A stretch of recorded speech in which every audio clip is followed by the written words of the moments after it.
3 days ago, a viewer named Harold from Saskatchewan left a comment on my OAS update video that I could not stop thinking about. He wrote, "Linda, I have been receiving CPP and OAS for 6 years, and nobody has ever sat me down and explained that rules change. I assumed whatever I was set up with at the start was permanent. I just found out 2 separate changes started this month, and I had no idea either one was coming." Harold is a retired grain elevator operator who spent 34 years working in that province, and he is one of the sharpest people who comments on this channel. If Harold did not know these changes were starting, I can guarantee that the majority of Canadian seniors receiving CPP, OAS, and GIS across this country right now are in exactly the same position. New rules started today. Changes that affect how your benefits are calculated, how CRA sees your income, and how your GIS connects to your OAS are already in effect. And Service Canada did not send Harold a personal letter. They did not send you one either. That is why I made this video today. Before I walk you through every single new rule and change that starts today and what each one means for your CPP, your OAS, and your GIS, one important thing first. These changes are already in effect, and more are scheduled before the end of 2026. Service Canada will not send you a personal breakdown of how each change applies to your specific situation. Subscribe and turn on notifications right now so that every time something like this happens, you find out from this channel before it shows up unexpectedly on your benefit statement. Now let me show you exactly what started today and what you need to do about it. This is not a video about one program. It is a video about how multiple programs changed at the same time, and how those changes connect to each other in ways that almost nobody is explaining clearly. According to Canada.ca and CRA published guidance, the Canadian Senior Benefits System operates as an interconnected structure where your CPP income affects your GIS affects your provincial supplement, your tax filing affects all three, and a rule change in any one of them can quietly move something in another without a separate notification ever arriving. Most channels cover these programs one at a time. They tell you about an OAS change and stop there. They tell you about a CRA rule and never connect it to GIS. That single program approach is exactly why Harold had no idea 2 changes had started this month. Today, I am giving you the full picture of what changed, how the pieces connect, and what you need to do this week before any of these changes affect your next payment. The first new rule that starts today involves the income reporting threshold connected to GIS eligibility, and it is one that catches seniors off guard because it looks like a CRA rule on the surface, but its real impact lands on your GIS. The Guaranteed Income Supplement is an income-tested benefit administered under the Old Age Security Act, and its calculation is extremely sensitive to how income is reported and categorized on your tax return. According to Canada.ca.s GIS information pages, the program uses net income as reported to CRA to determine how much GIS you receive each month, with the benefit reduced by 50 cents for every dollar of non-OAS income above zero. What most seniors do not realize is that certain types of income that were previously handled differently are now being treated as reportable net income under updated CRA guidance that takes effect this year. This includes specific categories of withdrawals from registered accounts, certain types of income splitting arrangements, and income from informal support arrangements that were previously not consistently flagged. The maximum GIS for a single senior is a specific monthly amount confirmed on Canada.ca, but the average Canadian senior receiving GIS receives considerably less than that maximum because of this 50-cent reduction applied to their CPP and any other income. What this new rule means in practical terms is that seniors who have income sources they have not been reporting consistently or who have been categorizing income in ways that are no longer aligned with updated CRA guidance may see their GIS recalculated based on a higher net income figure than they expected.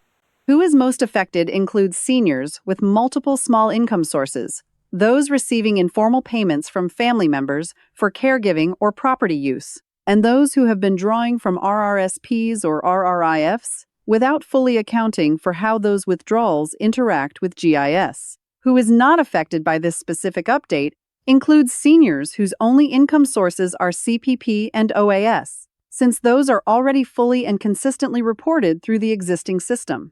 The second change that starts today involves the OAS pension itself, specifically around the deferral rules and how the late application penalty interacts with the new administrative processing standards Service Canada has implemented this year. Under the Old Age Security Act, as confirmed on Canada.ca, Canadian seniors can begin receiving OAS as early as age 65 or defer it up to age 70 to receive a larger monthly amount, with the deferral bonus calculated at 0.6% per month of deferral, which equals 7.2% per year, and a maximum of 36% if deferred to age 70. The maximum OAS for seniors aged 65 to 74 is confirmed on Canada.ca, S payment amounts page, and seniors aged 75 and over continue to receive the 10% permanent increase legislated in 2022 on top of their indexed amount.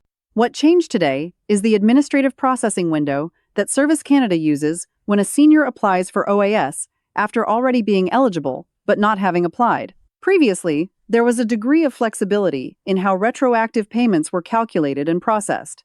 Updated Service Canada administrative standards now apply a more consistent and strictly timed approach to retroactive payment eligibility, which means seniors who delayed applying without formally deferring their OAS may receive a different retroactive calculation than they expected. The maximum retroactive OAS payment is capped at 11 months of back payments under existing legislation, and that has not changed. What has changed is the speed and consistency with which Service Canada is applying that cap and the documentation required to confirm the retroactive period. Who is most affected by this change includes seniors who are past 65 and have not yet applied for OAS, seniors who applied late and are waiting for a retroactive payment calculation, and seniors who assumed their retroactive period would be calculated with more flexibility than the updated standard now allows. Who is not affected includes seniors already receiving OAS who applied on time and whose payments are current. Third, and this is the part that connects directly to both your CPP and your GIS together, is the updated Provincial Supplement Coordination Rule that started coming into effect this year across several provinces. Many provinces administer their own senior income supplement on top of federal GIS, and historically, the coordination between federal GIS calculations and provincial supplement calculations had some timing differences that occasionally created gaps or overlaps in payments. Updated coordination protocols between Service Canada and provincial benefit administrators are now being implemented, and starting today in several provinces. This means the provincial supplement recalculation happens in closer alignment with the federal GIS recalculation that occurs every July. For seniors in affected provinces, this is largely positive because it reduces the gap period where federal GIS has been updated, but provincial supplement has not yet caught up. However, it also means that any error or discrepancy in your federal GIS calculation now flows through to your provincial supplement faster than it used to, with less of a buffer period to catch and correct mistakes before they affect both payments simultaneously. The average senior receiving both federal GIS and a provincial supplement receives a combined monthly amount that is meaningfully higher than seniors who only have CPP and OAS, while the maximum combined amount for seniors at the lowest income levels is the highest total available under the Canadian Senior Benefit System. Who benefits from this coordination update includes seniors who previously experienced timing gaps between their federal and provincial payments, since those gaps should narrow. Who needs to pay close attention includes seniors whose federal GIS calculation has any outstanding questions or discrepancies, because those will now flow through to the provincial supplement more quickly than before. Here is the insider knowledge moment that almost nobody else is going to tell you about. And it connects directly to the income reporting change and the GIS calculation. On your CRA Notice of Assessment, there are two income figures that most seniors never distinguish between.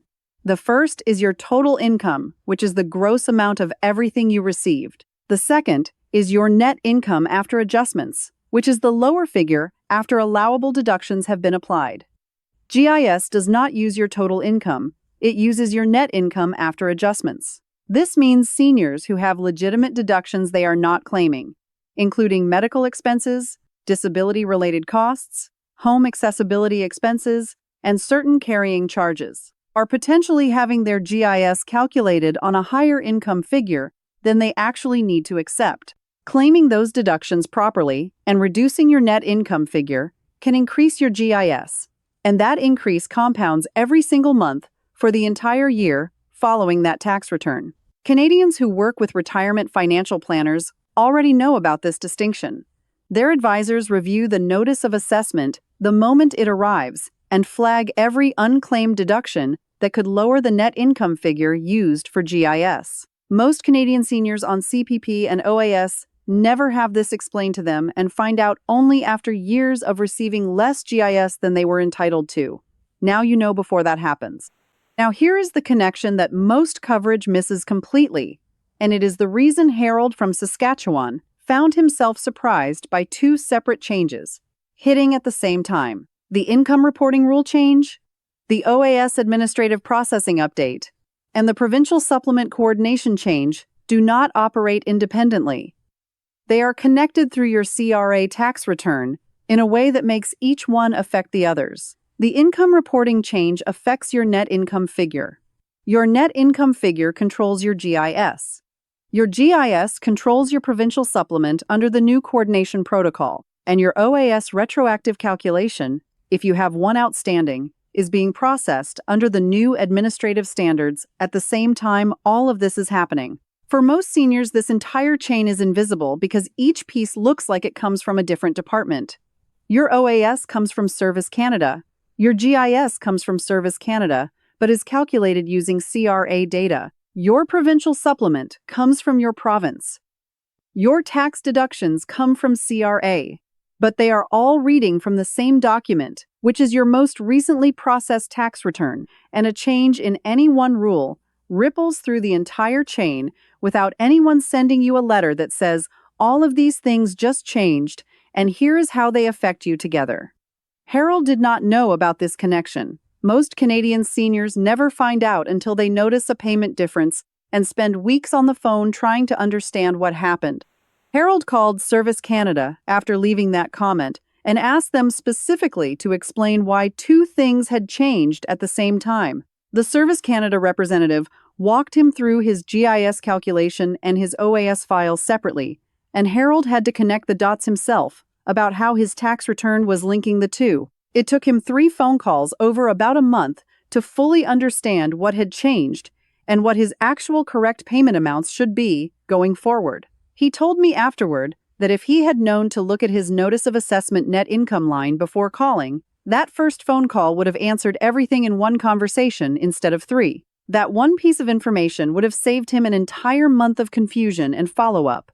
So here are 3 steps you can complete this week, starting today. Step 1. Log into your My Service Canada account at canada.ca/en/employment-social-development and review both your OAS file and your GIS file together in the same session, checking your current payment amounts, your income figure on file, and whether any outstanding applications or retroactive calculations are still being processed. Step 2. Log into your CRA, My account at canada.ca/en/revenue-agency and pull up your most recent notice of assessment.